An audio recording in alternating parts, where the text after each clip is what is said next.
Genshin Impact, a game where you fall in love with the characters. A game where you simp and drain your wallet to the gacha for the pretty boy or girl you love. I mean, I don't know about you, but I love the simping. It's partially why I chose to play this game in the first place. So, by that exact same logic, I am now going to simp. But we're going to be smart about this. You can find the regular stuff everywhere else. Prior to Fontaine's release, I wasn't hyped for Navia, okay? I saw this pretty blonde lady in a dress, and I'm like, oh hey cool, she looks nice. I was hyped for Arlecchino. I still am hyped for Arlecchino, who remains as one of my favorite characters in the entire game. However, Spina di Rosula has come and changed everything. The Archon quest turned Navia from my least anticipated character into my favorite character. I'm not even exaggerating, that's how good she is. Now obviously, if you've come to this video, I'm sure you want to hear actual analysis, and not just me blindly simping on a microphone for like 10 minutes. Or, I guess most people do. Somebody out there probably wants to watch me simp. Well, forget it, let's just move on. When it comes to Navia, there's really not that much to go over. You all saw what she did if you played the Archon quest. All the scenes were great, and she did a lot of cool stuff. I'm more so interested in the manner Navia is presented throughout most of Fontaine. The reason why I am making this video is to highlight a special quality she has which doesn't come by very often in Genshin Impact. I'll just get straight to the point. Navia is perhaps the most balanced story character in the game. Balanced in terms of character portrayal, we get just about everything from her. The cutscenes are diverse. They give us the most complete range of emotions, perhaps out of any other character so far. When you first meet her, she's this confident, intelligent, and daring young master type of character who impresses us by being the first to notice and catch the missing girl. She was the one who figured it out before anybody else did, and of course, by doing so, she basically single-handedly won you the case. After winning the case, you and her enjoy a fancy meal together, and it turns out she's really easy to get along with. For most characters, the characterization would probably end here. You have an identity established, now you can just build everything else around it. It's what happened with Nilou and Ayaka for their comparative roles in the Archon quest. However, Act 2 for Navia is completely different from Act 1. Now all of a sudden she's pushed to her limit fighting the Gardamex, only to fend them off but also to defend an unconscious traveler. She's not smiling anymore. She looks genuinely angry, which is reasonable when you narrowly dodge an assassination attempt and then find an army of robots about to murder your partner. When Clorin came to her rescue, she displayed coldness towards her, which, she was the one who killed your father, which makes things awkward, to say the least. Fast forward to Neuvillette's conversation, and the contrast is even more striking. Navia is incredibly emotional and upset, and rightfully so because her father was wrongly accused of murder and proceeded to die himself.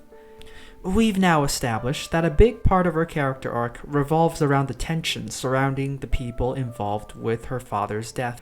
Later on, we get a much more thoughtful side of her. The investigation leading to the confrontation of Marcel was full of anxiety, but also determination and desperation. What if we got it wrong? What if Navia is charged for false accusation? What if the traveler fails to arrive on time or fails to find crucial evidence? Navia was anxious throughout that entire case, but we did ultimately succeed in the end. The look on her face was more like relief at the end of the trial, and she couldn't even bring herself to smile. She once again met Neuvillette later, and they reconciled with an incredibly heartfelt conversation. Within the opening acts of the Archon quest, Navia has given us pretty much everything. She's struggled in battle, she's acted with great confidence and intuition, she's dealt with grief, she's been nervous, she's been determined, she's gotten upset, shed tears and apologized, and she even had dinner with Clorinde at the end. The special thing with Navia that isn't seen much in Genshin Impact is that Navia doesn't rely on gimmicks or archetypes for personality. She's a breath of fresh air in a cast of characters with predictable behaviors based on one or two main characteristics they have. Ito will almost always act within his knucklehead personality. Alhaitham always acts within his objective genius personality. Sino's gonna crack bad jokes and say things that sound cool, while his General Mahamatra personality is more or less imposing as always. Nilu's the nice girl with a passion for dance. Kaveh is the naive, idealistic guy who always seems to be annoyed and unhappy with the state of his life. Venti's gonna get drunk, but he'll always give you his usual poetic, carefree smile. The list goes on and on. There are characters in Genshin whose identity revolves around few, very specific qualities. Navia, however, is not one of them.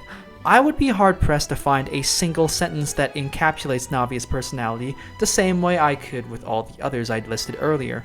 The thing is about Navia not seen in other characters is that so far Navia doesn't default into any quirky personality like other characters frequently do. No single part of herself dominates the other. She's like the anti-Fischl, where Fischl will always try to play up that princessin thing no matter what. It's basically her identity, while Navia on the other hand has expressed herself a wide range of different ways, but none of them in particular claims her identity. Of course, that's not to say that Navia is better than everyone else just for lacking a trademark personality. She's a different type of character who feels incredibly organic and real. She's a balanced character who doesn't polarize in any specific direction. Now, this might be the exact same reason you don't like Navia that much, which is fine, I understand that. There are a lot of characters I like too who have appeal completely opposite to her, but since there's not many characters like Navia in this game, and naturally having noticed this, I'd have to appreciate it. She's a balanced character with a well-written story, but every part of her has its own value, so you love her for everything she is, and not just a few particular things. But that's pretty much it for this video. Navia, at this point, is a very complete character despite not even being out yet. Things could still change in future patches, but as things stand right now, she is undoubtedly my favorite character in Fontaine so far. Yes, in the end, this video was just me simping. Who knows, maybe 2 months from now I'll be making a dedicated simp video for Neuvillette or Arlecchino. But anyways, comment your thoughts on Navia, or you can tell me which other character you really like. Neuvillette is also one of my favorites in Fontaine, so if you want to bring him up, I got you, fam. Alright, one more thing. Shout out to Malus and Silver. I think these two have to be my favorite NPCs also. They're the perfect complementary characters. They don't draw any more attention themselves than what is necessary, and every second of them are a pleasure to watch, which elevates both Navia and themselves. I would love to see more screen time for them.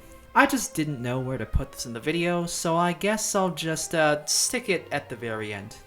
Hope you all enjoyed, and we'll see you in the next one.